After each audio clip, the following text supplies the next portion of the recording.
Eh, Tenemos hoy con nosotros, pues la verdad, cuatro panelistas que nos van a ayudar a entender un poco qué está ocurriendo y pues, a debatir sobre la situación que estamos viviendo en el área del Mar Rojo. El formato que tenemos, bueno, pues esto es un webinar de hora y media. eh, Tipo coloquio. Por supuesto, tenéis la posibilidad de participar a través de la sección de preguntas y respuestas. En todo caso, si os digo que como somos muchos, no va a ser posible hacer intervenir a todo el mundo, pero desde luego que intentaremos trasladar al webinar y a lo que es la charla con los panelistas, pues aquellas preguntas que consideremos que os pueden ayudar a resolver vuestras dudas y también seguir el hilo del coloquio. Desde luego, no tengáis duda de que esto se está grabando. Una vez que se termine, lo vais a poder encontrar en la propia web de Intuit, a quien me toca agradecerle la oportunidad de poder contribuir a este webinar y, por supuesto, si no lo encontráis o tenéis algún tipo de dificultad, podéis dirigiros a ellos a través del contacto que tienen en la web o también vía LinkedIn y ellos os lo harán llegar. Paso a presentar a los panelistas que hoy nos acompañan, todas personas relevantes en su sector. Voy a empezar por Mikel Adestayán, que desde luego, aunque yo lo voy a presentar, no necesita presentación. Mikel es periodista y escritor especializado en Oriente Medio, corresponsal para el grupo Vocento y la cadena de televisión EITV. Buenos días, Miquel.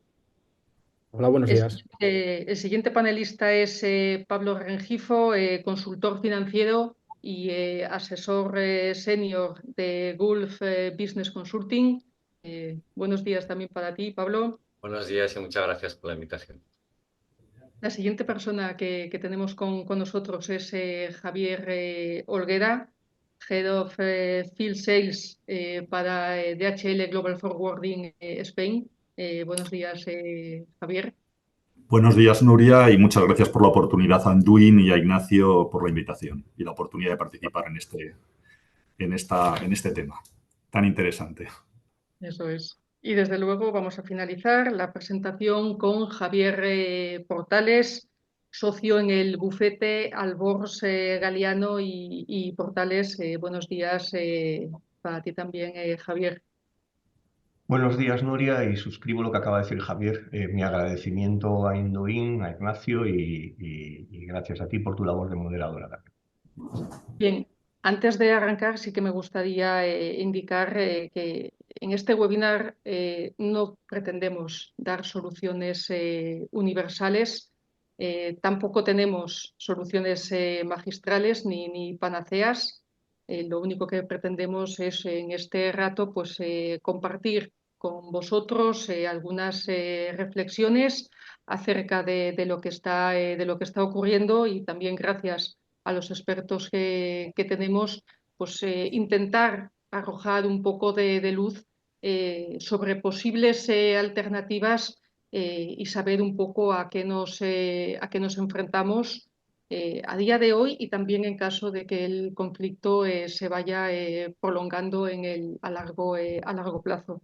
Entonces, como comentaba Miquel, sí que me gustaría empezar un poco contigo, que nos situases históricamente pues, de dónde venimos, cómo hemos llegado también hasta aquí y cómo un grupo que seguramente muchos de los que estamos en el webinar apenas teníamos conocimiento, pero la realidad es que desde ese grupo han conseguido poner en jaque a todo el transporte marítimo, precisamente porque atraviesa uno de las principales rutas de navegación, de los principales cuellos de botella y por extensión a todo el comercio e implicaciones en la economía mundial.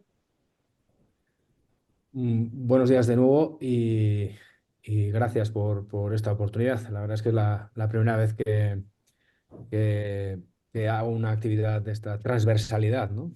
Con gente de otros mundos muy distintos al que yo me ocupo. Tengo que decir que hasta el año 2011 yo viajaba con mucha regularidad a Yemen. Era uno de los países donde había pues, mucha actividad, sobre todo por lo que era la presencia de Al Qaeda y demás, que en aquellos años era la amenaza global, si lo recordamos todos. Pues bien, ahora hay otro grupo, que son los hutíes, que ha entrado en nuestra vida y también se ha convertido en amenaza global porque con sus acciones en el Mar Rojo pues están consiguiendo que nos afecten diariamente a nosotros en nuestras casas. Este no es, digamos que podemos centrarnos en este grupo, pero me gustaría aclarar que no tengo yo la solución ni tengo una bola mágica para poder decir a los asistentes cuándo se va a acabar esta situación. Sabemos cuándo ha empezado, pero como pasa en esta parte del mundo, la verdad es que es muy complicado saber cuándo y cómo van a acabar las cosas, porque más que una zona en conflicto, yo creo que estamos hablando de una zona que está en eterno postconflicto. Lo que pasa es que desde el punto de vista informativo, yo me dedico al breaking news, normalmente cuando las noticias están en su pico, desayunamos, comemos, merendamos y cenamos con un país, puede ser Irak, Afganistán o el Yemen ahora mismo, pero cuando baja ese pico informativo nos olvidamos. Es lo que ha pasado, por ejemplo, con Ucrania, que durante 2 años hemos estado a las puertas de la Tercera Guerra Mundial y era el absoluto monotema. Yo me pasaba gran parte de mi vida entre Kiev, Kharkiv y demás, y desde hace 4 meses, cuando pasa el 7 de octubre aquí en Israel, Ucrania ha quedado en un segundo plano y ahora nos centramos en la guerra la situación en Yemen, que vivimos ahora en Yemen, está directamente relacionada precisamente con este 7 de octubre. Voy a hablar brevemente de quiénes son los hutíes, que para algunos han entrado en su vida recientemente, pero en realidad estamos hablando de un movimiento que desde los años 90 ya está activo en Yemen y que básicamente lo que hace es representar a la minoría chií del país. En Yemen hay suníes y hay chiíes, la gran mayoría son suníes, hay una minoría que es chií, en realidad son zaidíes, que es una secta del chiismo, y lo que pasa es que les llamamos hutíes por el clan que lidera el grupo, que son los hutis. O sea, podría ser no sé, llevándolo a España, es como que tengamos un grupo que les llamemos los Martínez, por ejemplo, o los Aguirre, ¿no? Pues sería una cosa parecida. Ellos responden al nombre del clan, eh, y hay que decir que tienen un líder que es bastante desconocido para la inmensa mayoría, pero que es muy importante. Es Abdul Malik al-Houthi, tiene unos 45 años y es una especie de mezcla entre el Che Guevara y el Imam Khomeini. Es decir, es un líder militar y a su vez es un líder espiritual. Aparece muy pocas veces en público, pero esta es la persona que da las órdenes en los temas importantes, como por ejemplo los ataques a los barcos en el Mar Rojo. Son admiradores de otro grupo que seguro que nos suena un poco más, que se llama Hezbollah, y por eso tienen un partido, los hutíes, que se llama Ansarollah, que significa los partidarios de Dios. Hezbollah va un paso más allá, ellos son el partido de Dios, los libaneses, aquí son los partidarios de Dios. Y este grupo, entre el año 2000, digamos que cuando estaba el régimen anterior en el Yemen, hasta 2011, hicieron decenas de operaciones contra el gobierno central, pero había un gobierno central fuerte y entonces no podían con él. Pero a partir de 2011, cuando sucedió la primavera árabe, fueron cobrando fuerza, ganando terreno, hasta que en 2015 dieron un golpe de Estado y se han hecho con el control de las zonas más pobladas, porque ellos originalmente son de la zona norte, de la frontera con Arabia Saudí. Pues bien, esta fecha es muy importante también para lo que nos pasa ahora, porque en 2015 ellos comienzan una guerra con Arabia Saudí.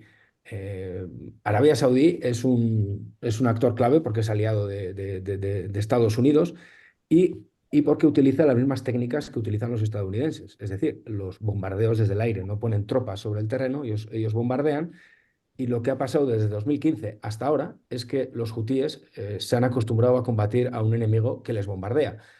Y esto es muy importante por lo que les voy a decir ahora. Ellos han desarrollado una especie de lucha irregular de guerrillas que no tiene igual en la región. Son auténticos, digamos, luchadores móviles, tienen unidades móviles, no tienen, han aprendido la lección de esto desde 2015, no tienen grandes almacenes, no tienen grandes centros de entrenamiento, grandes bases, han recurrido a los túneles, como Hezbollah o Hamas, eh, y tienen sobre todo, pues desde los misiles que están lanzando ahora mismo contra los barcos, los lanzan desde tractores, desde motos, desde barcos de pesca, desde cualquier tipo de dispositivo móvil que a uno le pueda venir a la cabeza. Por eso es tan difícil de controlar. Estados Unidos ahora mismo tiene desplegado una serie de drones y otro tipo de sistemas de vigilancia y lo que trata es de anular la amenaza en cuanto la detectan. Pero es muy difícil. Y han hecho 5 o 6 bombardeos, pero no consiguen anular la amenaza porque esa amenaza es absolutamente imprevisible y móvil. Y este es uno de los grandes logros, ¿no?, que han conseguido los hutíes.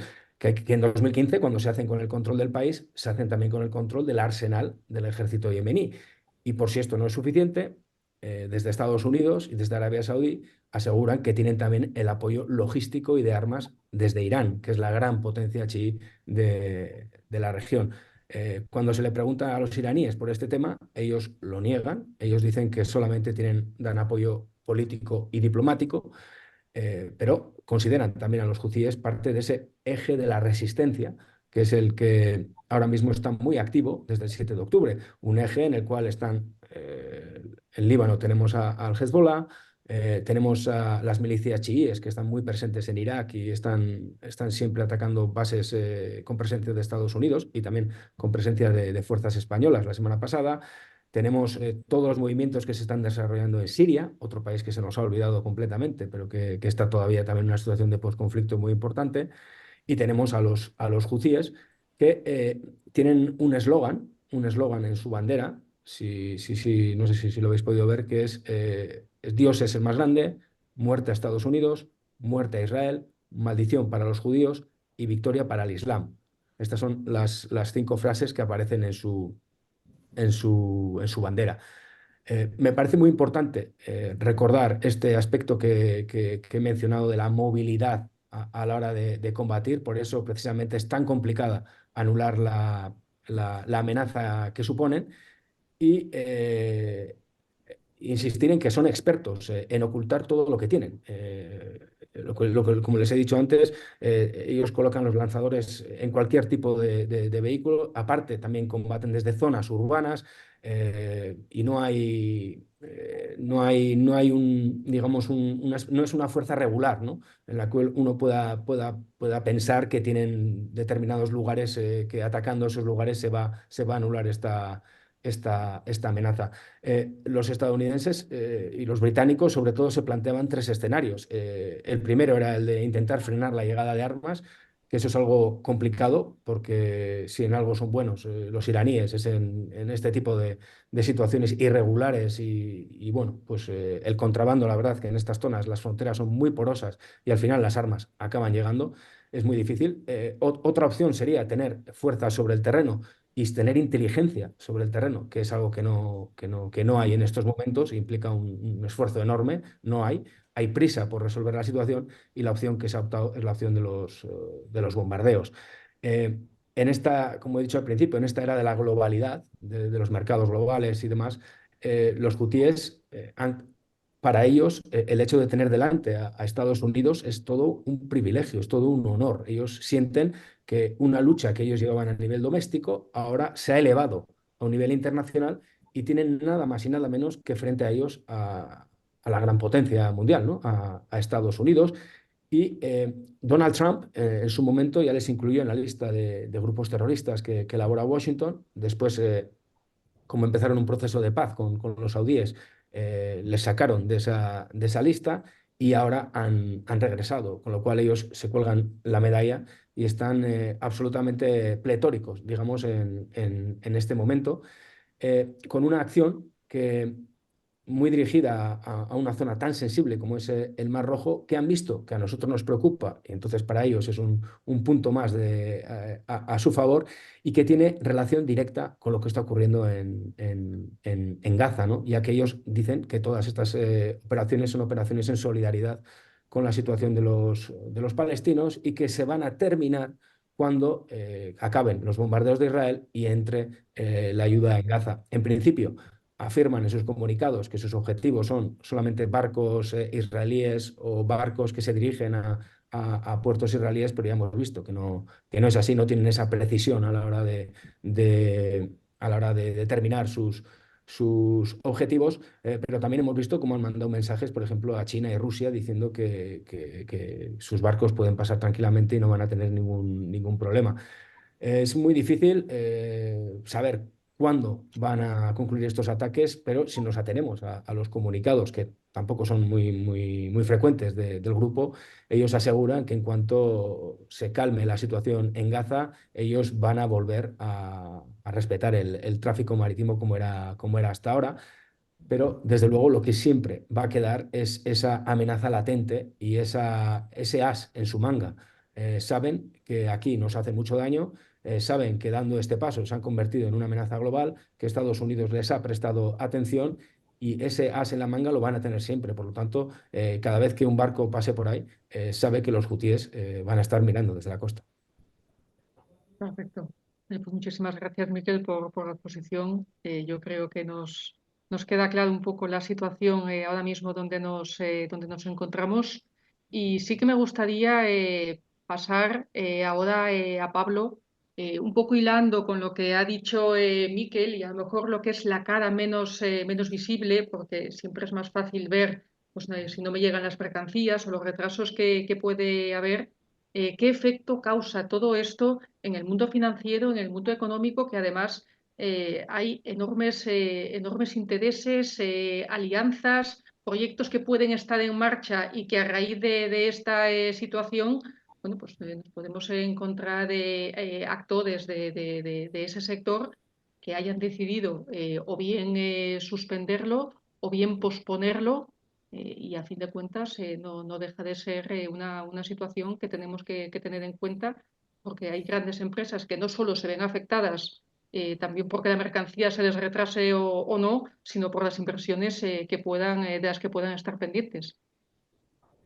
Pues muchas gracias, Nuria. Y yo la verdad es que suscribo mucho de lo que comentaba Miquel, principalmente que nos acostumbramos quizás a veces a seguir noticias que son, digamos, que están de actualidad y como hemos visto a través de la pandemia o de Ucrania, ¿no? Que están permanentemente, pero no dejamos de haber estado en conflicto permanente en esa zona particularmente. Me voy a remontar quizás al año 48 nada más, por no irme a temas bíblicos y de ese tipo de cosas que serían muy difíciles de abordar, ¿no? Pero es cierto que quizás esa necesidad de un poco esa inteligencia geoestratégica, yo creo que en empresas creo que lo vemos cada día más y sobre todo en Oriente Medio, principalmente porque yo apuntaría a varias cosas. Primero, estamos hablando de la zona del mundo con prácticamente un 50% de las reservas de hidrocarburos. Y que están además prácticamente en dos bloques muy diferenciados, ¿no? El bloque suní y el bloque chií, ambos donde las mayores inversiones de infraestructuras ahora mismo en oleoductos y gasoductos pues están realizándose en esa zona, ¿no? Yo apuntaría a varias, digamos que la que va de Irak hacia Turquía y también en Irán. Y sobre todo, fíjate que apuntaría a un proyecto muy importante, que es el de el IJI Poseidón, que es una infraestructura que va de Israel justo enfrente, además que coincide que las grandes balsas de gas de ese proyecto coincide que no se encuentran en otro lugar que prácticamente enfrente de un lugar llamado Gaza, y que es digamos, un gasoducto que va a suministrar gas a Grecia y a Italia, ¿no? Y aparte a todo lo que es Bulgaria, Rumanía, Hungría, etcétera, ¿no? Yo creo que eso es importante que veamos y luego, evidentemente, las últimas manifestaciones, ¿no? De Mohammed bin Salman en la última Future Investment Initiative que fue hace unas semanas, de cómo apuntan a la nueva Europa, esa nueva Europa llamada Oriente Medio y liderada por Arabia Saudita. No deja de ser algo que entendemos donde se están haciendo, bueno, pues solamente incluso en las inversiones en deportes que estamos viendo y que seguro que todo el mundo conoce y está viendo cómo se está transformando, pues, por ejemplo, en fútbol, en golf, en tenis, en todas las, digamos, especialidades, pero sobre todo a nivel geoestratégico de grandísimas inversiones en nuevas ciudades, en nuevas tecnologías. Ese país está, digamos, pujando muy fuerte digamos, volverse o convertirse en uno de los pilares geoestratégicos del mundo y a nivel empresarial, ¿no? Yo creo que eso es importantísimo tenerlo en cuenta porque yo hablando estas últimas semanas con gente del Líbano, de Jordania o de la zona, pues lamentablemente en esa zona pues es como se dice los anglosajones business as usual. O sea, realmente todas estas noticias que a lo mejor en Europa o a nosotros nos pueden resultar llamativas y decir, oye, pues ¿qué está pasando? Bueno, pues allí realmente están muy acostumbrados. Yo fui director de la oficina de Banco Popular en Dubái durante 5 años. Mi único pena de todos esos 5 años es que hubiera querido ir a Siria, pero justo coincidió 2012-2017 con el conflicto en Siria, que me quedé con esa espina clavada, ¿no? Pero como decía Miquel, antes, pues bueno, se estaba viajando a la zona y a pesar de los conflictos, pues realmente, bueno, pues la gente está ahí acostumbrada. Los negocios no paran. De hecho, tanto Saudi Arabia como Emiratos pues son un epicentro del crecimiento allí brutal. De hecho, yo creo que ha habido se ha doblado el número de rusohablantes en Emiratos y las inversiones no paran de crecer. Con lo cual, yo creo que es una zona del mundo en el cual tenemos que acostumbrarnos a que esos conflictos, yo coincido que no tenemos varitas mágicas, pero que esos bloques enfrentados y esas grandísimas inversiones que generalmente están realizadas por grandes multinacionales, muchas europeas y americanas, canadienses e israelitas, en una parte con esa grandísima importancia geoestratégica, pues va a permanecer ese conflicto probablemente de manera indefinida. Otra cosa es cómo podemos resolver, primero entender por dónde vienen esos conflictos, dónde se originan, porque, por ejemplo, ese proyecto que mencionaba en Israel, que se declaró de común interés por la Unión Europea en 2013, 2014 fue el inicio bastante de esa vuelta a la intifada y a los conflictos en la zona de Gaza y ahora que entra el proyecto ya en funcionamiento, pues hemos tenido también esas tensiones también que han vuelto a esa zona, ¿no? Entonces, sabemos que tenemos, o creo yo, que tenemos que incorporar ese conocimiento de la zona, por dónde van los flujos, como dicen los americanos o los ingleses, follow the money, y porque verdaderamente esa salida en unos estrechos muy concentrados, porque tenemos el Golfo Pérsico y el Golfo del Arden, ¿no? Ambos son, digamos, objeto de muchas batallas y de muchos conflictos internacionales, incluso yéndonos a los conflictos que hubo Irán-Irak y de Irak y Kuwait, y que, bueno, que no estamos acostumbrados, pero que yo creo que además en este último conflicto los barcos que han sido más o menos atacados, se sabe, por lo menos los expertos aquí me lo podrán corroborar, que probablemente la mayor parte de ellos eran barcos operados por o dueños de Israel y digamos que esas represalias estaban muy, muy directas a un conflicto permanente que ellos, bueno, pues está los hutíes y Hezbollah, etcétera, que son más defensores de lo que es la posición de Palestina y Gaza, pues manifiestan, ¿no? Entonces, bueno, pues yo simplemente lo que quería decir es que desde el punto de vista económico, evidentemente tenemos que ver que esa zona, que evidentemente es donde viene el tráfico marítimo y que absorbe pues prácticamente un 30%, y que sobre todo afecta principalmente a Europa, ¿no? Europa quizás es el más dañado por esta situación y el que quizás, bueno, pues tenemos que incorporar ese conocimiento y esa experiencia para determinar qué estrategias, qué políticas tenemos que seguir para no incurrir en verdaderamente grandes disrupciones y quizás esa dependencia bastante alta de lo que es los insumos por parte de asiáticos, ¿no? Entonces, bueno, yo quería dejar simplemente una pequeña reflexión de pocos minutos para favorecer el debate y que seguro que aquí nuestros amigos Javier y Javier pues nos podrán dilucir un poquito más y Nuria un poco ya desde el punto de vista más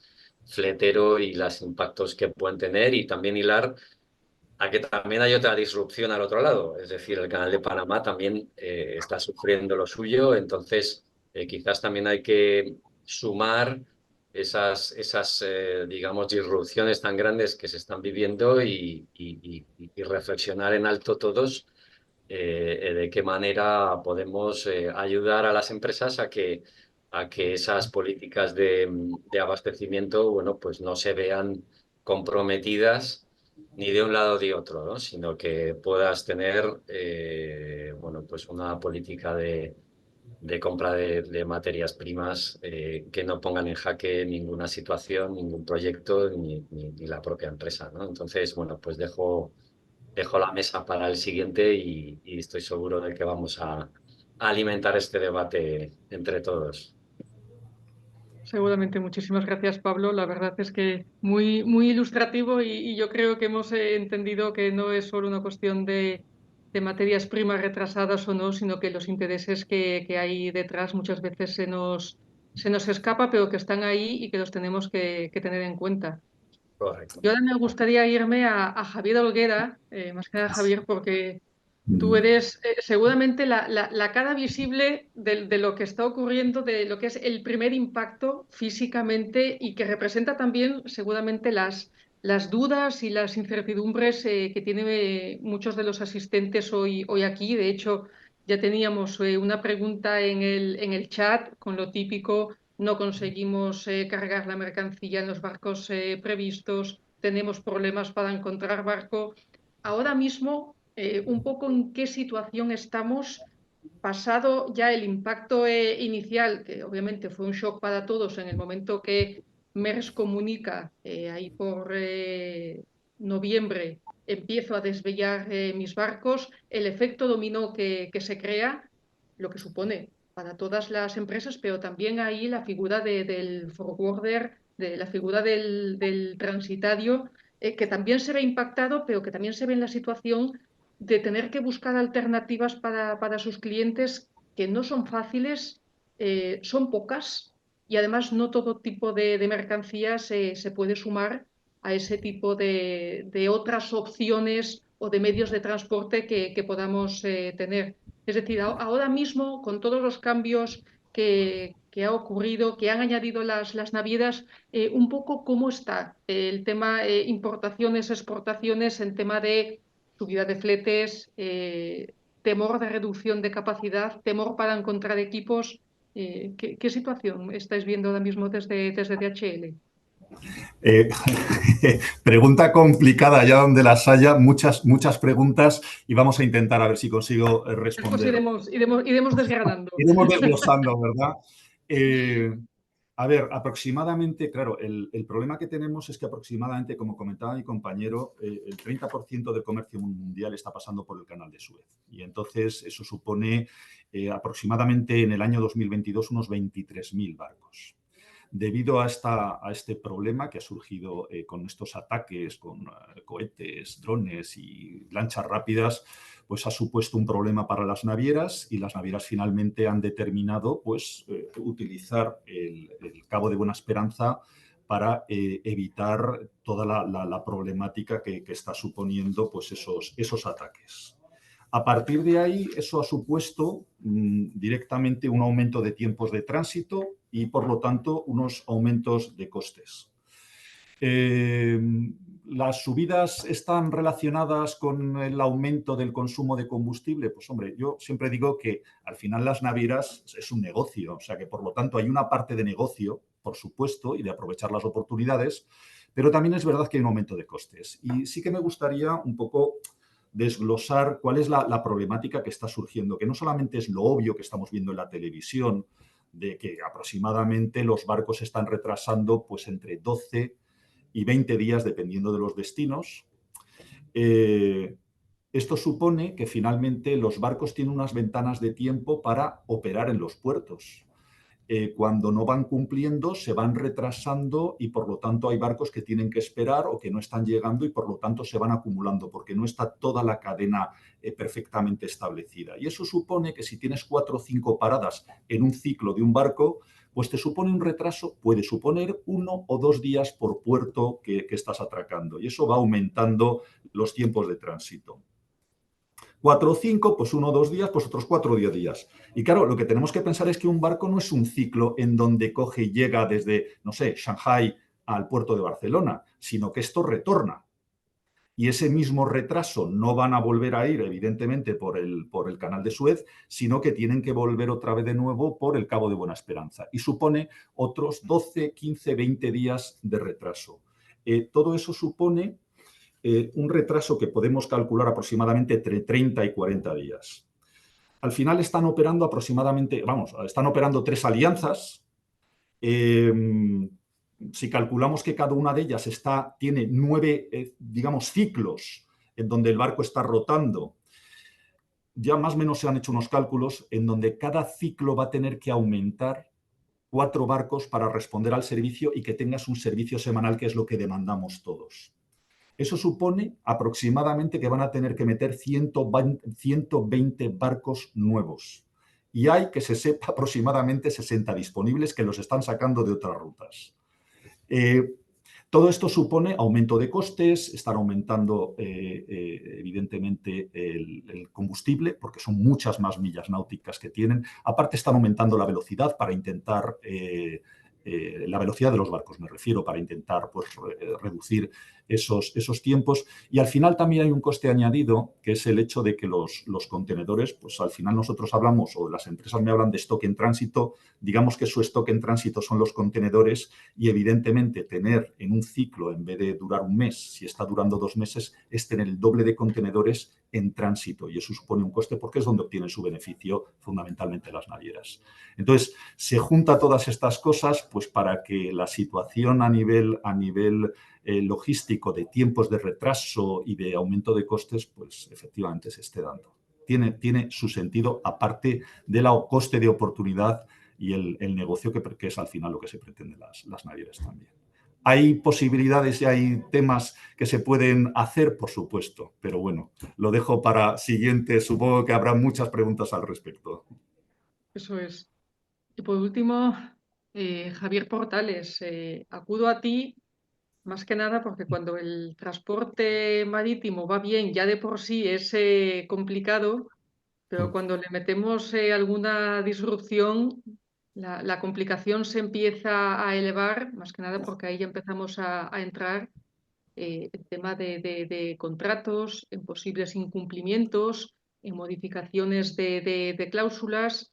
Entonces, un poco de inicio, como le he pedido a Javier, te pido un resumen ahora mismo de qué os está llegando por parte de vuestros clientes como primera medida de consulta ante esta disrupción que estamos viviendo en materia de transporte, y qué principales cuestiones os están llegando de vuestros clientes, bueno, pues ante la incertidumbre creada o el miedo de que se les cancelen contratos o de que se les acusen de incumplimientos ante la imposibilidad de poder llegar tal y como estaba previsto. Muy bien, Nuria, muchas gracias por hacer una primera aproximación y sin perjuicio de preguntas más concretas, porque desde la perspectiva legal esto tiene muchos frentes. ¿Vale? Hago una primera reflexión porque no quiero que se me olvide después y a raíz de los comentarios que ha hecho ahora Javier, me ha surgido una cuestión que es importante poner de manifiesto. Cuando hablamos de lo que son objetivos de los UTIES y estamos hablando de barcos, no es tan fácil, determinar la mercancía que viaja en este barco no es objetivo, porque la vinculación, y lo han dicho todos mis predecesores, digamos, la vinculación con los intereses israelíes, con los intereses norteamericanos, cuando hablamos de barcos que tienen un propietario, normalmente un armador, un arrendatario a casco desnudo, un fletador, una tripulación que puede tener nacionalidades diversas, una bandera que también puede ser diversa, coincidente normalmente con la empresa propietaria registral del barco.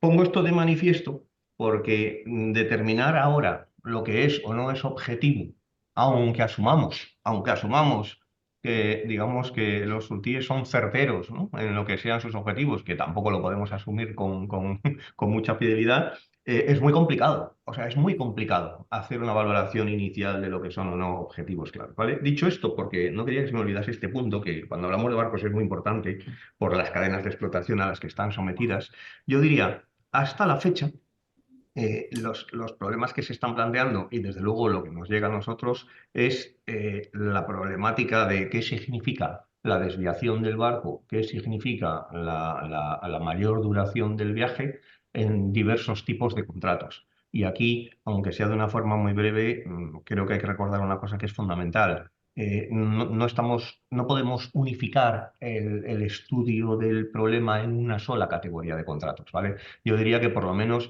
hay que separar, y esto es bastante conocido, pero creo que es conveniente recordarlo, hay que separar lo que es el mundo de los barcos que están fletados y los barcos que están sujetos a la línea regular, el tráfico de los portacontenedores, porque son, desde el punto de vista legal, mundos muy distintos. Entonces, no es lo mismo enfrentarse a este problema cuando estamos hablando de contratos de fletamento por tiempo o de contratos de fletamento por viaje de un barco, cargas únicas normalmente que están siendo operadas mediante un fletamento por viaje, o los barcos a disposición de un fletador durante un determinado periodo de tiempo, 1 año, 2 años, y que está buscando cargas en el mercado, que por cierto ese es el fletador por tiempo del barco el que normalmente va a asumir todos los extracostes del combustible también. Entonces, primera cuestión que se plantean son disputas con los armadores por ese extracoste de combustible por la mayor duración del viaje.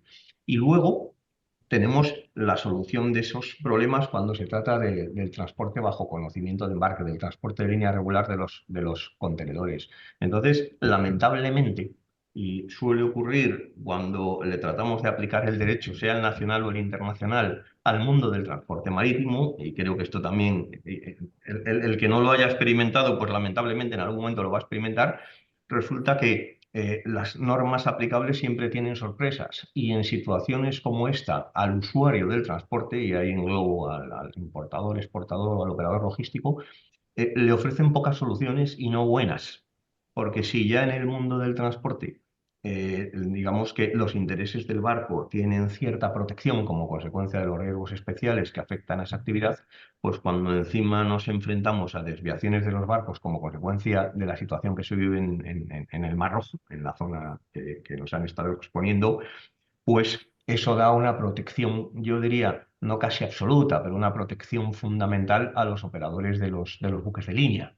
Y en condiciones normales, los operadores de buques de línea ya pueden hacer uso de sus rotaciones, de sus desviaciones habituales como consecuencia de esas rotaciones, pero en situaciones como esta, esa desviación, en principio, hay que estudiarla a la luz de la norma internacional, del convenio internacional, de las reglas de la IABISBI que se aplica a ese transporte y que nos dice que al transportista marítimo, al porteador, le protege una desviación razonable.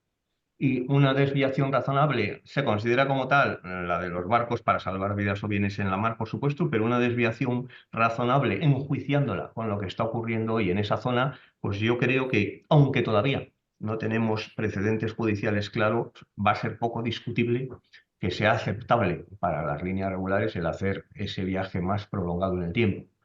Y eso nos lleva a que la búsqueda de soluciones no está tanto, yo creo, en intentar la responsabilidad de los porteadores como en la medida de lo posible buscarlas en el ámbito de los contratos de seguro.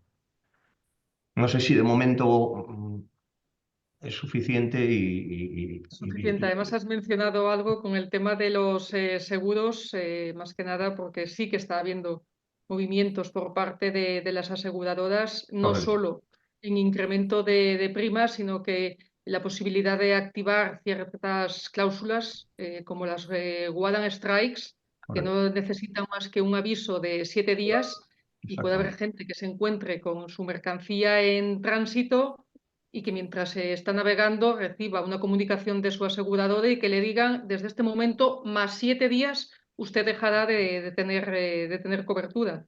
Por lo tanto, a lo mejor sí el consejo a todos aquellos cargadores y clientes que hayan contratado un seguro, el de contactar con sus aseguradoras para saber qué tienen contratado, que a veces tendemos a suponer, y no es tanto suponer, sino como realmente verificar en qué situación estamos, y si tenemos alguna duda, por supuesto, acudir a la consulta legal para saber qué opciones tenemos. Eso es así. Y bueno, no quería de entrada hacer una exposición sobre los aspectos del seguro, pero por contestar por lo menos esa pregunta, sin perjuicio de ampliarlo, ¿vale? Para no extenderme demasiado. Yo trasladaría a todo el mundo una reflexión que creo que al menos es mi conclusión, ¿vale? Después también de mi práctica aproximándome al seguro marítimo. Yo diría, a pesar de lo que pudiera parecer, incluso cuando el usuario del transporte tiene contratadas las cláusulas del Instituto de Aseguradores de Londres, que son las que están en todas las pólizas del mundo, para guerra, en realidad lo que le están cubriendo son situaciones de guerra sobrevenidas. Ese es un primer punto. Es decir, no son cláusulas para que te metas en la zona de conflicto con la seguridad de que ocurra lo que ocurra, vas a tener cobertura para los daños. No. Son cláusulas que los aseguradores aceptan en el bien entendido de que si te sorprende una zona de conflicto, una situación de conflicto, puedas tener cobertura. Pero cuando la zona ya es zona declarada como de guerra, entonces el asegurador en principio da un paso atrás. No quiere asumir riesgos que al final en muchas ocasiones van a ser certezas, ¿no? Porque es contrario a la esencia del seguro. Y ese es el gran problema. Entonces, lo que tú acabas de decir, Nuria, es la manifestación de eso en la realidad práctica. ¿Qué ocurre? Que cuando el comité de valoración de riesgos, el Joint Board Committee del Instituto de la Asociación de Aseguradores Inglesa, dice, y esto sirve para todos los aseguradores del mundo, dice las zonas de alto riesgo las incrementamos hacia toda la zona sur del Mar Rojo. Entonces todos los aseguradores reaccionan. Y digo, los de la mercancía, los del buque, los que cubren las responsabilidades de los armadores. Entonces, el asegurador de la mercancía, que es la comunicación a la que tú te estabas refiriendo, desde luego el mercado español está procediendo así, me consta. Lo que hace es decir, muy bien, con efecto de los próximos 7 días desde esta notificación, la mercancía que viaje en esta zona no tendrá cobertura. No tendrá cobertura para los daños o pérdidas que puedan sufrir. Yo diría, la solución alternativa que tiene el usuario es tratar de contratar cobertura, porque teniendo en cuenta que no es una zona de guerra de manera que no admita debate, porque lo admite, porque ya hemos estado viendo que si no son intereses israelíes o vinculados con los Estados Unidos, pues en principio no serían directamente objetivos. Por tanto, o sea, es verdad que sigue habiendo mucho tráfico en la zona. Entonces, cabe la posibilidad de negociar con la compañía aseguradora el mantener la cobertura fuera de esos 7 días, digo, fuera de esos 7 días, el mantener esa cobertura. Lo que ocurre es que eso va a significar, entiendo, mínimo duplicar el coste de la prima correspondiente, y no nos olvidemos que eso va a ir en cadena con las decisiones que a su vez tomen los armadores. Pues claro, una cosa es que el usuario esté pensando que puede contratar un seguro para su mercancía, pero si el armador toma la decisión de que no va a pasar por esa zona, que es a lo que yo me refería primero con los márgenes en el contrato, pues entonces el problema del retraso va a ser inevitable. Perfecto. Javier Olguera, me gustaría volver a ti por algo que has comentado Ujú. acerca del incremento de los tiempos de tránsito, esa Sí. vuelta que necesitamos de los equipos a Asia, bueno, por una razón obvia. La mayoría de contenedores vienen llenos de la zona asiática hacia Occidente y esos equipos tienen que volver. Y digamos que esta situación, que además se ha ido complicando, llega en un momento que en lo que se refiere al comercio, sobre todo de contenedores, es complicado, porque tenemos a las puertas la llegada del Año Nuevo Chino, con lo Ujú. que supone esos parones que, por supuesto, se concentran en una semana, es como la Semana Grande, para aquellos que no lo sepan, son como las vacaciones oficiales del gobierno chino, donde las fábricas se quedan con muy poco personal, también las oficinas. Es verdad que venimos ahora mismo de una demanda un poco baja que nos Ujú. puede ayudar. Siempre, justo antes del Año Nuevo Chino, tenemos un montón de cargadores que quieren espacios, que necesitan equipos para poder cargar, y después tenemos ese parón.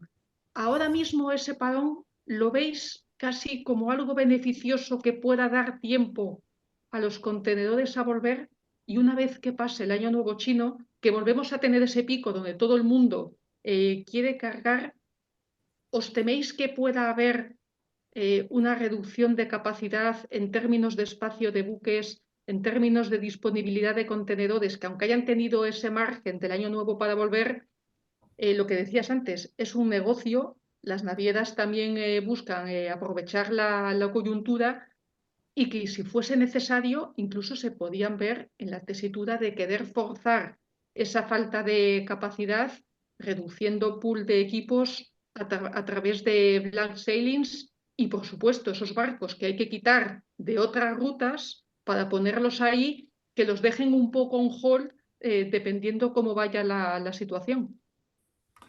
Pues muy buena pregunta, Nuria.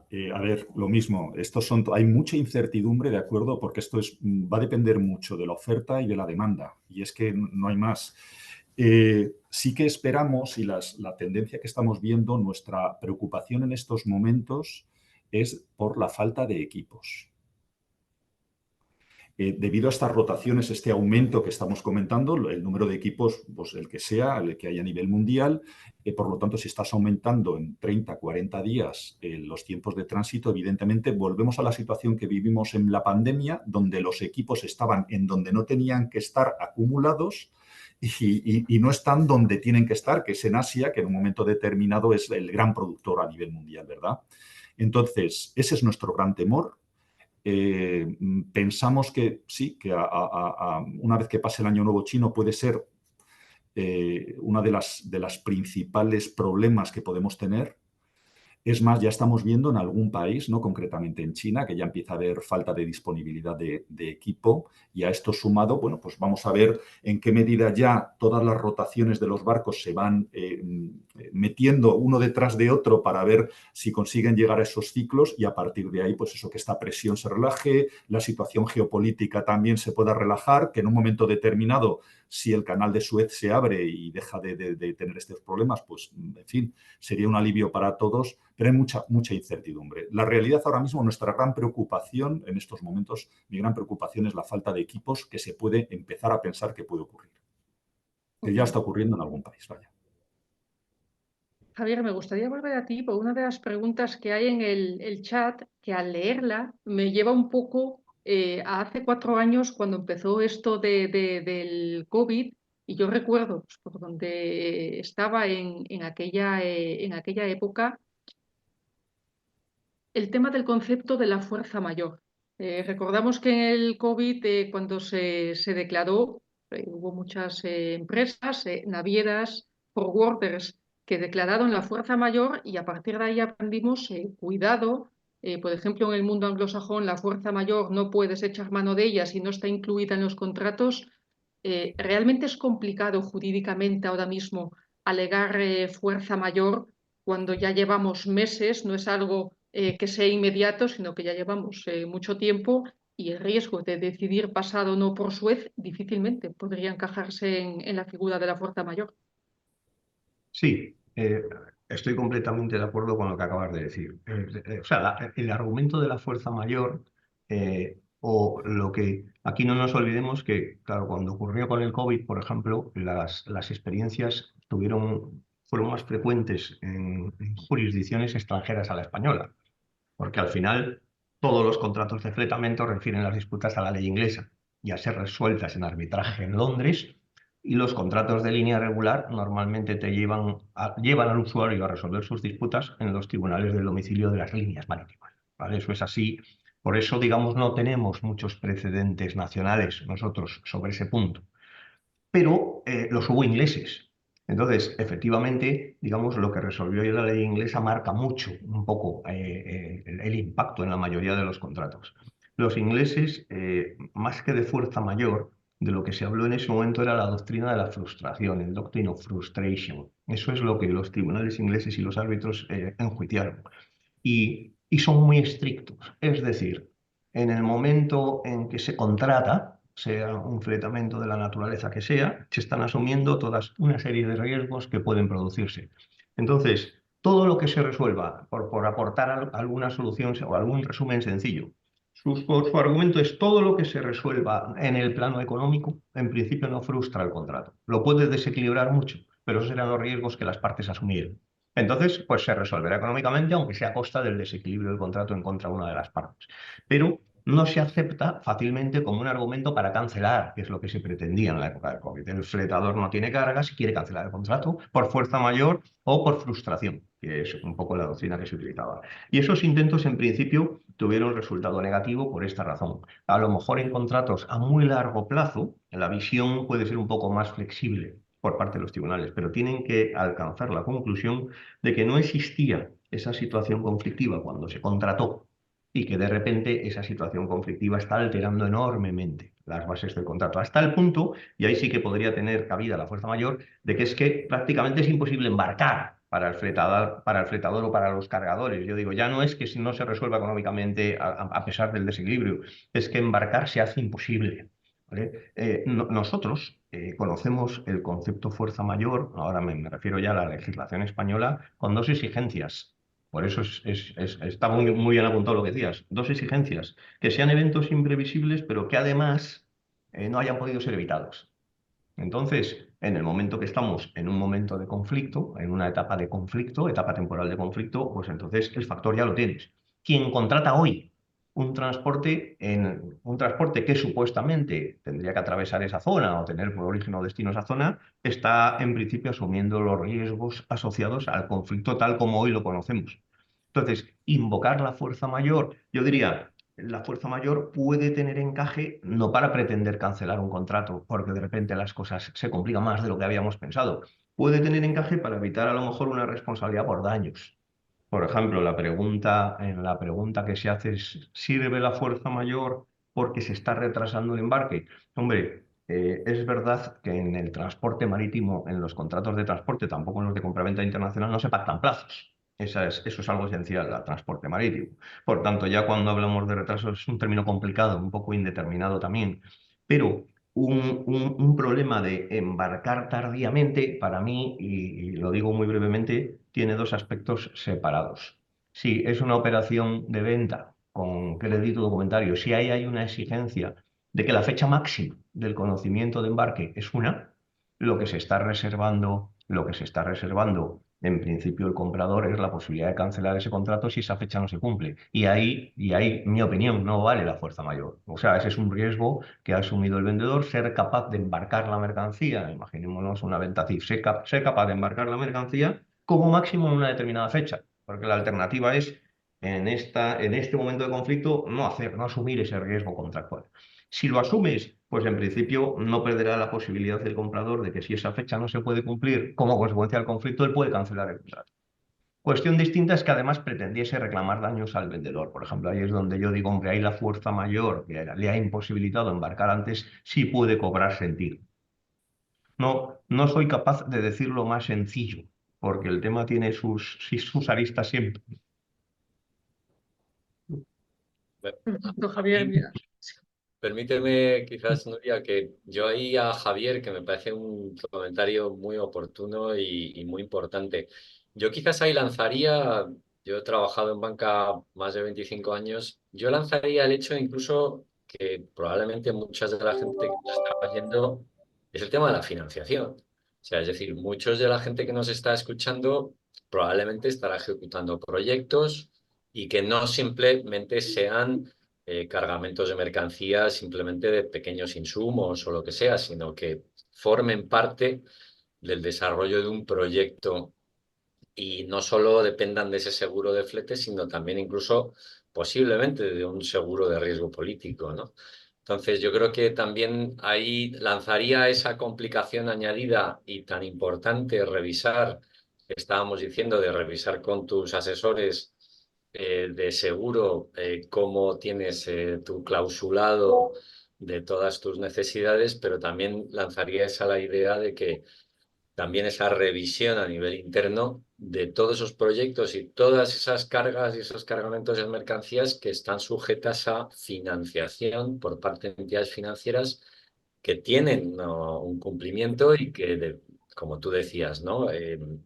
Casi todas, pero no todas, tienen esa capacidad de fuerza mayor o de aludir a eventos de efecto material adverso que pueden, pero en muchas ocasiones, bueno, pues esto también complica de manera añadida, digamos, la situación a muchos clientes, ¿no? Yo quería simplemente este apunte y es tan importante en esta situación revisar a conciencia y probablemente incluso la necesidad de refinanciar o de acordar nuevos plazos que en muchas ocasiones, dependiendo del proyecto, si es un proyecto lump sum, o sea, que no tiene capacidad de poder aludir a incrementos de precio en el contrato, bueno, pues son pérdidas que tienen que ser absorbidas, ¿no?, por los propios clientes. Entonces, es muy importante todo eso que decíamos al principio y que apuntaba Miquel, ¿no? El tema de la geoestrategia y cómo puede afectarnos desde cualquier punto y cualquier perspectiva, ¿no? Nada más.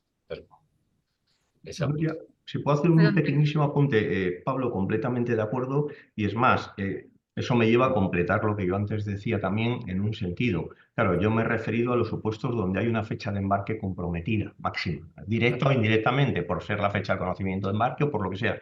Pero cuando esa fecha de embarque máxima no esté prevista, no esté acordada, y estemos en la ejecución normal de un contrato, o sea, un contrato ya previamente establecido, entonces creo que la fuerza mayor sí puede tener, evidentemente, si el conflicto impide el embarque en una determinada fecha y no había un compromiso de fecha, pues entonces yo creo que el embarcador, digo, el cargador está protegido en principio por la situación de fuerza mayor. En principio, siempre que agote la diligencia en tratar de que se embarque con la mayor celeridad, pero ya sabemos que cuando se trata de líneas, pues será la que sea, la que la línea imponga. Totalmente. Mira, al hilo de esto, vuelvo a Javier Olguera, precisamente porque a veces en el tema de los contratos, en enero es frecuente revisar tenders con las navieras. Vosotros mismos a veces también actuáis como cargadores, representando a muchos clientes. ¿Os Ajá. estáis encontrando, pues a lo mejor intentos por parte de las navieras de modificar esos tenders, de querer ofrecer otros precios? Es decir, un poco, incluso hay quien está lanzando ya aquí en el foro, pues alguna pregunta relacionada con los conocimientos de embarque de las navieras, que bueno, sabemos son tan amplios y les da una potestad de actuación, no vamos a decir infinita, pero muy, muy amplia, donde está habiendo modificaciones de fletes, incluso amparándose en el BL, una vez que la mercancía ha salido.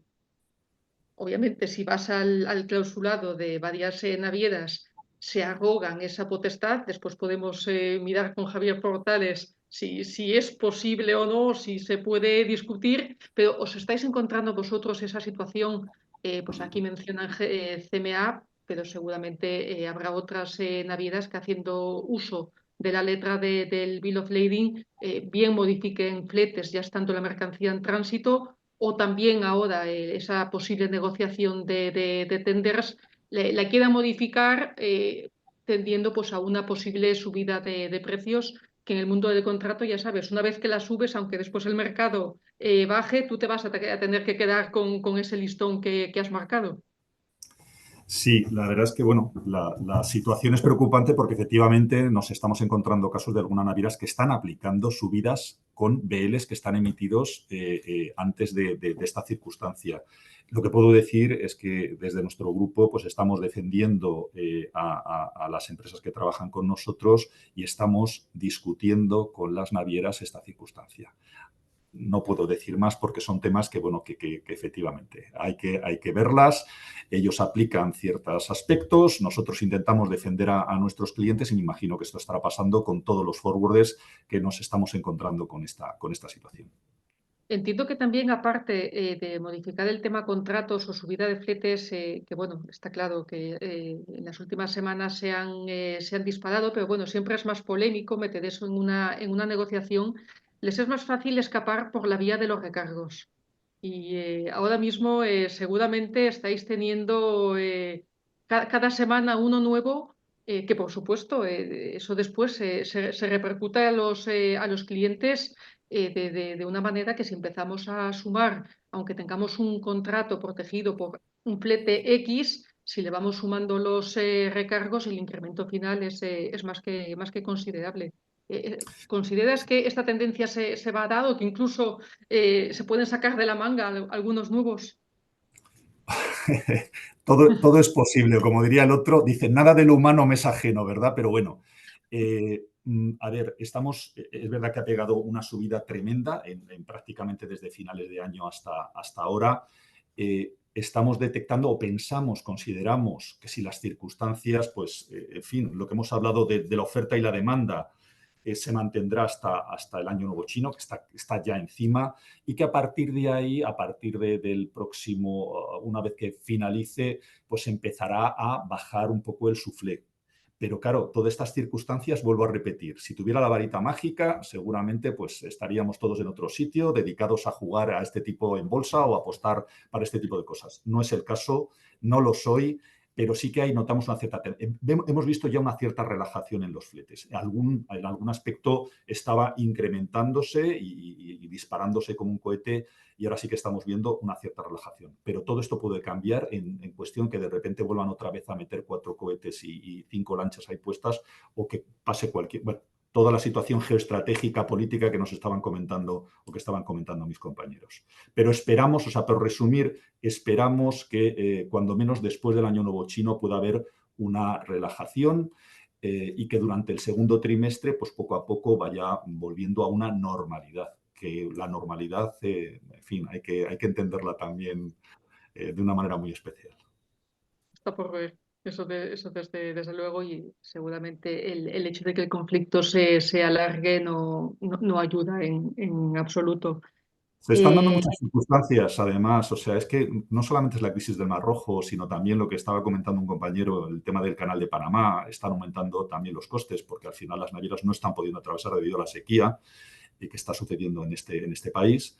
Y claro, también está tensionando, y esto es una tela de araña. En el momento en que tocas una tela, la otra se te está moviendo completamente. Y eso, por eso, y seguramente una de las preguntas que estoy viendo de por qué los fletes se están incrementando en sitios donde no están afectados, pues precisamente por eso. Se están desviando buques ahora en un área donde es mucho más rentable, como es el trade de Asia a Europa, y por lo tanto, pues ante la falta de barcos, pues hay un aumento, habiendo la misma demanda y bajando la oferta, pues evidentemente todo sube y baja como las leyes del mercado.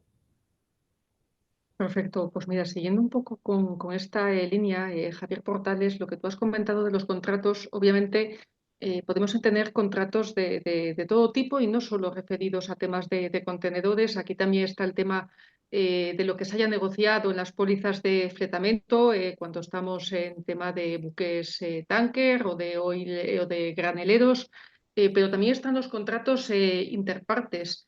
Entonces, y también los contratos con las navieras. ¿Os estáis encontrando alguna situación ya donde se esté intentando hacer una modificación del clausulado, es decir, de lo que se haya firmado voy a echar mano de un latinajo y alguien diga, pues aquí tiramos de la cláusula rebus sic stantibus, es decir, estando así las cosas, esto ha cambiado y que haya quien le conteste, de eso nada, los contratos están para cumplirse y esto no se puede modificar, no deja de ser una disputa que además se puede dar a diferentes niveles y en distintos tipos de contratos. Sí, principalmente lo que pasa es que de momento esa disputa nos la hemos encontrado nosotros sobre todo a la hora de renovar, más que de contratos vigentes, porque en contratos vigentes el tema tiene una solución más compleja, yo creo. En tratar de hacerlo valer en contratos vigentes de fletamento, por ejemplo, con el reparto de riesgos y la doctrina inglesa que yo antes ya comentaba, el tema tiene menos capacidad de maniobra, salvo lo que evidentemente ya venga predeterminado, como que si es un fletamento por tiempo, en principio será el fletador el que asume el extra de combustible, porque paga el combustible, ¿vale? de los viajes que comercialmente ordena. Sobre todo en renovaciones hay dos aspectos. Uno, la posibilidad de que las partes intenten renegociar nuevos términos y ahí son absolutamente libres porque a diferencia de lo que ocurre en el tráfico de línea regular, en el ámbito del fletamento, son absolutamente libres, pero yo creo que por el tipo de conflicto que estamos comentando es importante saber que desde el año 2013 hay tanto para las pólizas de fletamento por viaje como para las pólizas de fletamento por tiempo un modelo de cláusula que publicó BINCO, la Conferencia del Báltico, que con gran protagonismo siempre en el mundo de la redacción de los contratos marítimos internacionales, que son las que se llaman Con Wartime y Boimar, y estas cláusulas tienen por objeto regular cuál es el margen de actuación de armador y fletador en relación con zonas de guerra o con el riesgo de guerra.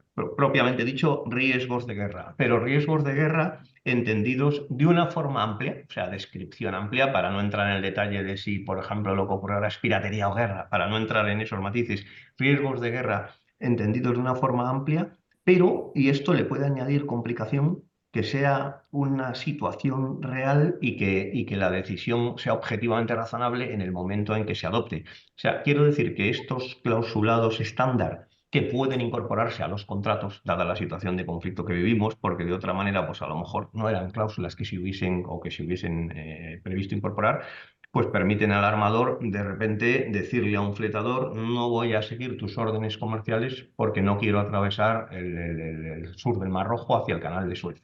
Hay una sentencia inglesa de enero de 2024 que se llama el Polar Shipping, que se llamaba, perdonad un segundo, es el caso de Polar. Y en este caso había una cláusula dentro del amplio clausulado de una póliza de fletamento por tiempo. El caso es curioso porque estaba previsto que el barco procediese vía Suez a través del Golfo de Adén al canal. Y entonces había una resistencia por parte del armador y ahí los tribunales ingleses dijeron un poco lo que antes estábamos comentando. Si ya estaba previsto ese riesgo que estaba asumiendo el armador en el momento en que se cierra el fletamento, el hecho de que el conflicto se agrave más allá de lo que estaba previsto, no le libera de tener que atravesar esa zona. O sea, quiero decir que estas cláusulas están contemplando la posibilidad de que los armadores, en definitiva, los armadores se resistan a atravesar zonas de guerra y darles libertad para no hacerlo. Digo zonas de guerra o ir a cargar o descargar a puertos israelíes, digamos, de la zona.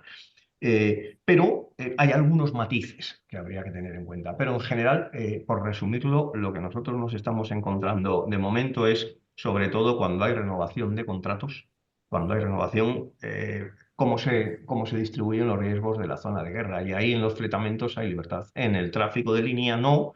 Y aprovecho, si quieres, brevemente la pregunta que estaban haciendo antes. Y efectivamente las compañías navieras pueden acudir al conocimiento de embarque. La cláusula 10 del DCMA es estándar, es una estándar, ¿no?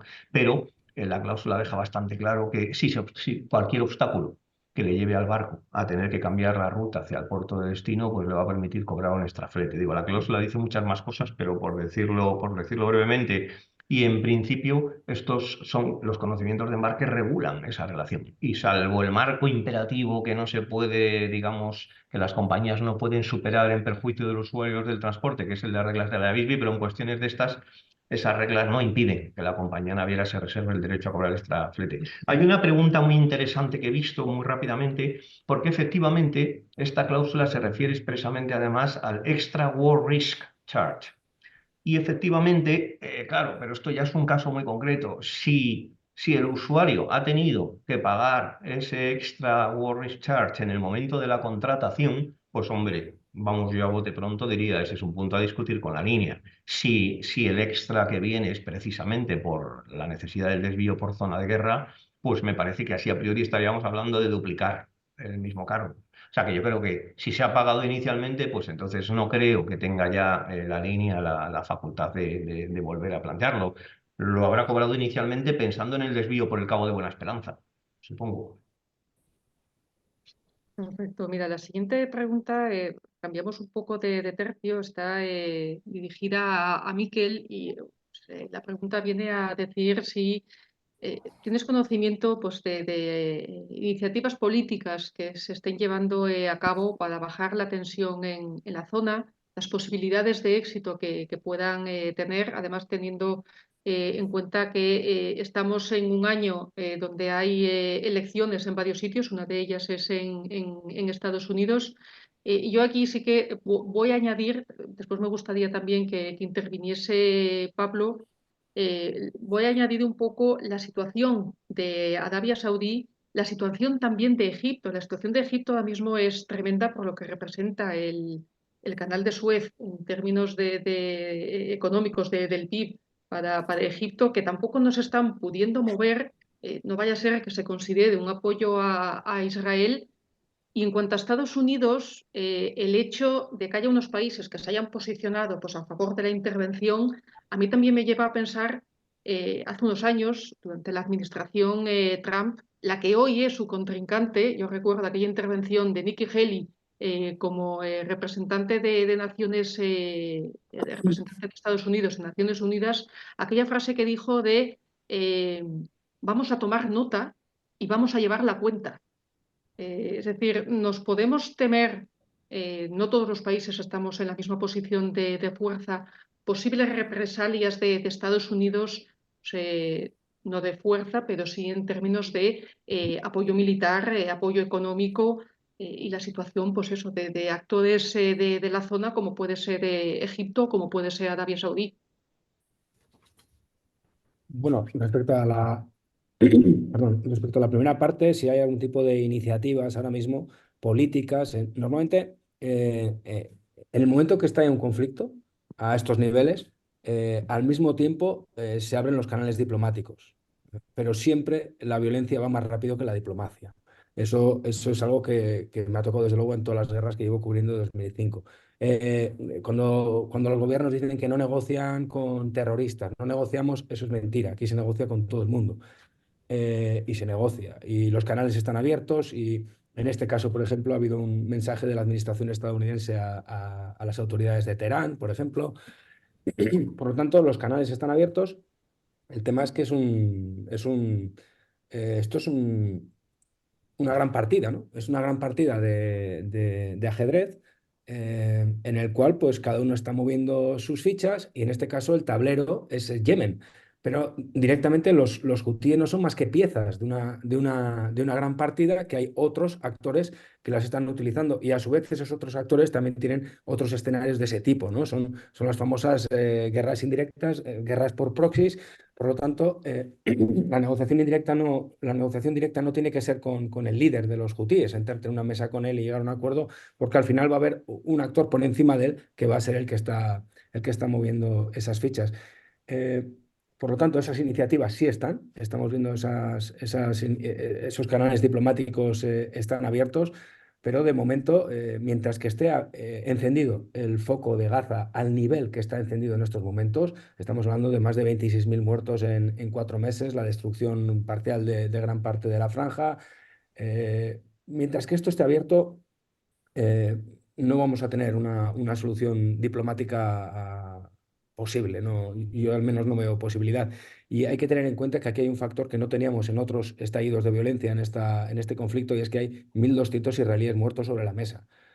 aquí, por desgracia, en el mundo periodístico lo sabemos mejor que nada, el peso de los muertos es muy diferente dependiendo del país del que sea, ¿no? En este caso, tener 1.200 israelíes muertos, esto supone un cambio cualitativo y cuantitativo para todas las consecuencias que vamos a ver en la región ahora y para mucho tiempo. Estamos hablando de 1.200 israelíes muertos.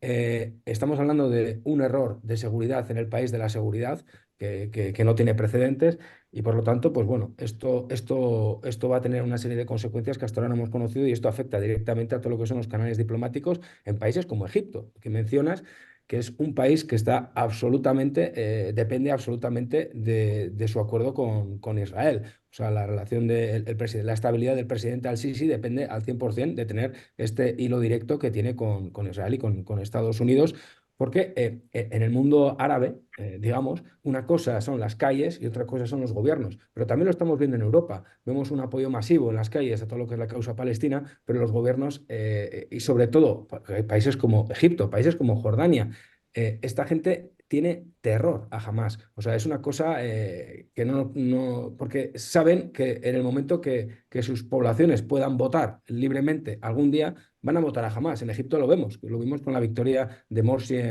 cuando se pudo presentar un presidente de la hermandad musulmana, ganó las elecciones y no conozco ningún país árabe en el cual pueda competir la hermandad y no lo gane, ¿no?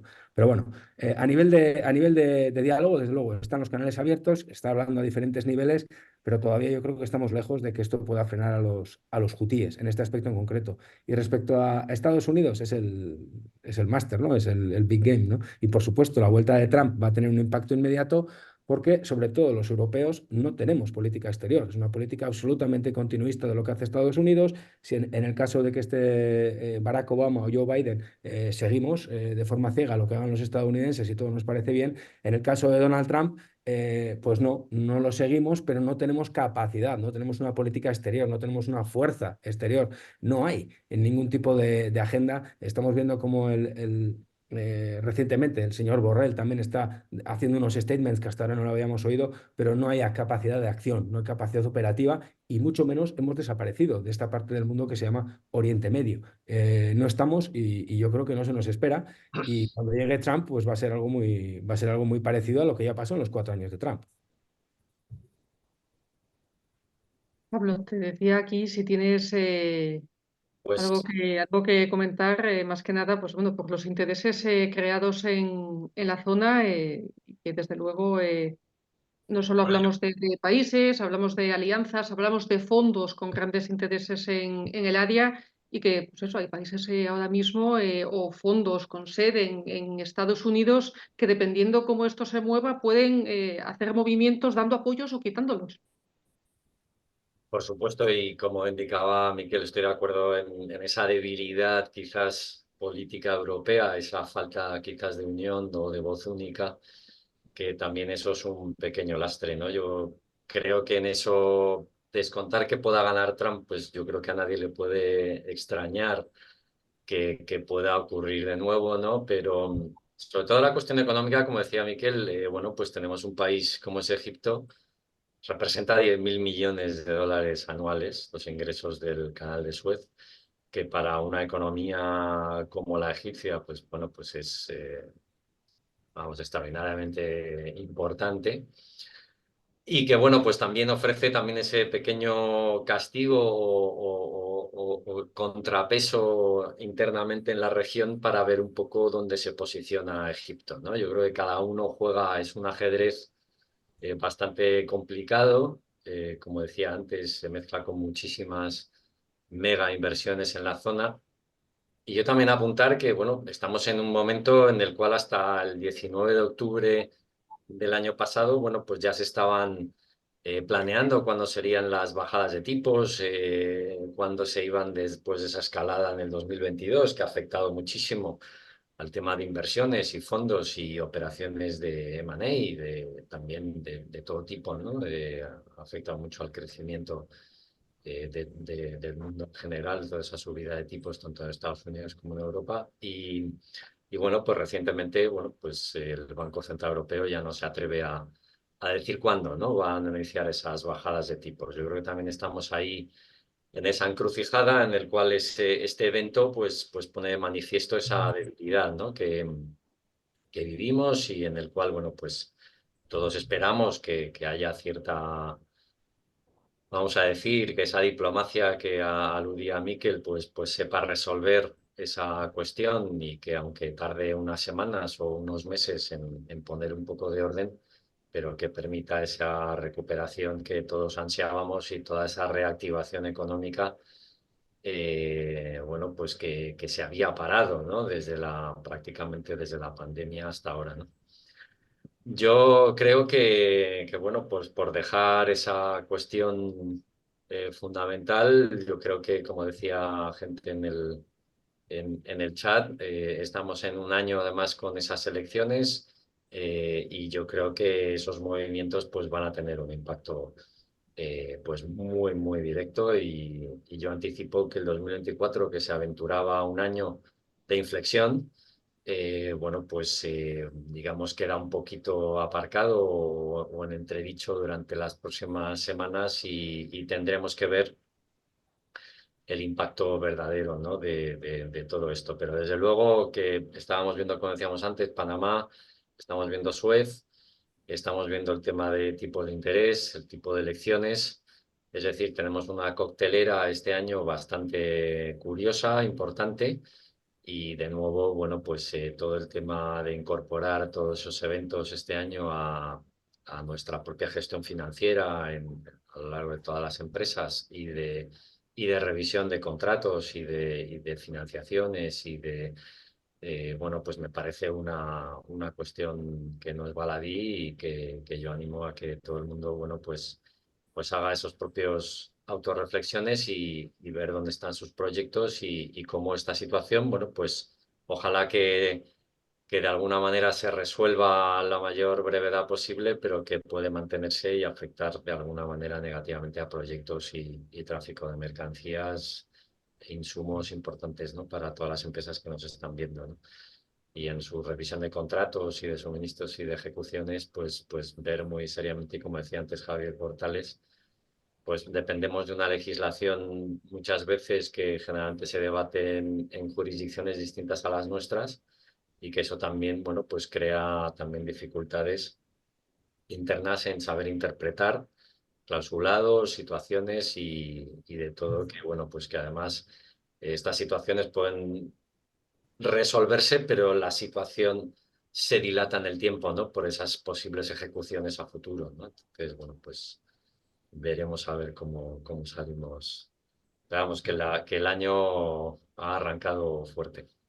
Pues desde luego. Y ya para cerrar, es a raíz de una pregunta en el chat sobre posibles recomendaciones, es una pregunta para Javier Olguera. Yo la voy a ampliar un poquito más. Es decir, ahora mismo, por ejemplo, desde el sector de los forwarders, que teniendo en cuenta que para el tema financiero, para el tema de seguros, ya hemos pues recomendado revisar las pólizas con las aseguradoras, acudir a los asesores legales y a los financieros en caso de que haya alguna duda en este aspecto. En cuanto a la logística, desde los forwarders, ¿qué recomendaciones lanzaríais ahora mismo a los clientes que pueden estar preocupados por bueno, pues posibles retrasos, incremento de gastos?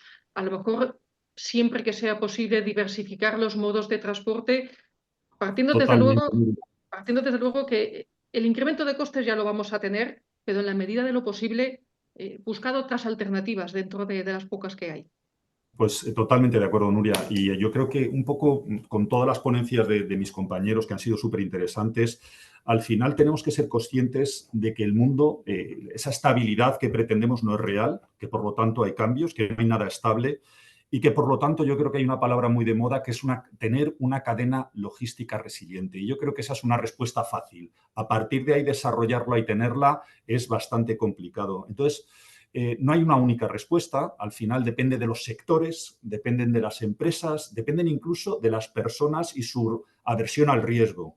Entonces yo primero lo que estudiaría sería situación presente, qué cadena logística tengo, cómo lo estoy haciendo y por qué lo estoy haciendo de esta manera. Y en segundo lugar miraría a nivel de futuro, qué me gustaría tener en base a las circunstancias que estamos viviendo y cuáles son las alternativas que tengo. ¿Y por qué las empresas lo miran de un modo diferente? Pues porque hay empresas que seguramente muchos de vosotros estaréis buscando un precio estable, por ejemplo, más allá del mejor precio, que eso, bueno, oye, ya lo hacemos con muchos, decir, oye, dime cuál es tu precio más barato, lo miras en una hoja de Excel y ya está, tienes el precio más barato en ese momento. Y es perfectamente legítimo, pero te encuentras que luego no te encuentras protegido ante situaciones que cambien. Un mercado estable, maravilloso y recomendable. Puede buscar un precio estable o un servicio estable. Por ejemplo, el sector de automoción no se puede permitir, le da igual más o menos, sabiendo que el precio es muy importante para todos, pero no puede desabastecer su línea de suministro porque le cuesta millones de euros. Entonces, diferente información, pues al final muchos de los forwarders proporcionamos digitalización y al final es una manera importante. Sostenibilidad, que hay otras empresas que dicen, oye, a mí es lo que me marca la diferencia. Yo creo que al final sí que podemos ofrecer soluciones alternativas que impidan, en algunos aspectos específicos que acabo de comentar, atenuar los riesgos o ofrecer, como tú estabas muy bien comentando, Nuria, alternativas y diversificar esos riesgos que son y están ahí. Y yo creo que además esas pequeñas diferencias en algo tan estratégico como es la cadena de suministro, la logística, nos permite diferenciarnos al final, os permite diferenciaros de vuestra competencia. Y yo lo que os recomiendo es que habléis con vuestra empresa, con la empresa con la que estéis manejando a nivel de forwarder, o bueno, o yo me ofrezco, por supuesto, para hablar en estos términos niveles de ver qué es lo que se puede hacer, qué alternativas posibles, porque las hay. Yo no digo que vaya a ser cambiar de negro a blanco, porque cuando la cosa está así, pues está así, pero hay alternativas y yo creo que es importante el que estemos a la altura a nivel de los forwarders de poder ofrecer soluciones más allá, no solamente de hablar de precios, que siempre es importante. Espero haberte respondido, Totalmente. Nuria. Además, mencionabas algo importantísimo, como es a día de hoy la digitalización. Existen herramientas digitales, los forwarders, tenéis buenas plataformas donde se puede comprobar la información casi en tiempo directo. Y bueno, lo que ayuda a la planificación. Es verdad que habrá empresas que te digan, bueno, es que yo no puedo cambiar todos mis envíos o mover 40 toneladas por aéreo porque el coste se me dispara, pero sí puedo mover 3 o 4 mil kilos que me permiten asegurar esa producción hasta que el barco que viene con retraso me llegue y yo no tenga que afrontar los costes de una parada de producción que es una auténtica locura. Obtener precios más estables, garantizarte, Eso entre es. comillas, como todo en la vida, unos servicios más reliable, más fiables. Ese tipo de cosas, ese tipo de conversación yo creo que es el que en estos momentos y siempre deberíamos tener y estar a la altura, y yo eso es lo que espero, que los departamentos comerciales del forwarding estemos a la altura para mantener este tipo de conversaciones. Más allá de decir, oye, que puedo bajarte 100, 200 o $500 el contenedor, que por supuesto es importante. Pues perfecto, yo creo que hoy todos hemos aprendido muchísimo. Sí que nos queda claro que la palabra de moda con la que hemos empezado el 2024 es incertidumbre. No tenemos efectivamente una varita para saber lo que va a pasar. Cuanto más se alargue el conflicto, desde luego, para el comercio no es en absoluto bueno. Confiemos en que se vaya solucionando, porque es verdad que ahora mismo esa vuelta alrededor de África es mucho más caro que pasar por el canal de Suez. Es caro para los barcos, estamos hablando que dependiendo del tonelaje hay que pagar 1 millón o a veces más, pero es mucho más caro dar la vuelta, no hay nada que lo compense. Así que yo, muchísimas gracias, creo que hemos aprendido mucho en el día de hoy y por supuesto os recuerdo que la presentación se graba, la tenéis a vuestra disposición en la web de Induin y nuevamente si no la encontráis, dirigidos a Induin, ellos os lo facilitarán encantados. Y por mi parte, pues me queda dar las gracias a los panelistas, a Induin por esta oportunidad y ojalá bueno, pues tengamos ocasión de volver a vernos en otra ocasión. Muchísimas gracias a todos.